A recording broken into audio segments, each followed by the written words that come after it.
Skinskip moet er maken worden, neffens Foppe de Haan. En daarmee sluit de oud-trainer van Sportclub Heerenveen hem aan bij het standpunt van de twee supportersgroepen van de club.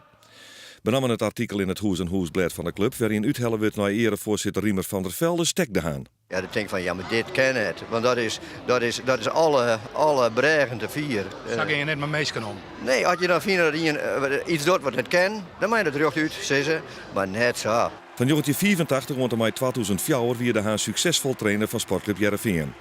De laatste jaren wie hij als senior coachbegeleider van de jeugdtrainers. Deze functie leidt er Nodel. Op een gegeven moment mag ik kleurbekennis, ik maar zeggen. En daar heb ik wel heel lang mee wachten. Ik heb twee redenen voor. Die ik zelf dingen die ik heel leuk vond en waarvan ik dacht van, ik vond dat ze wel van belang waren. Dus dat was in het belang van de club.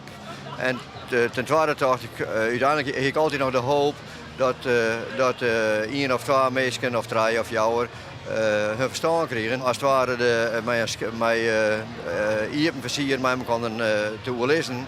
Ja, dat zoek ik. Maar dat is misleiden. Foppe de Haan is van 1 juli opgehouden als senior coach.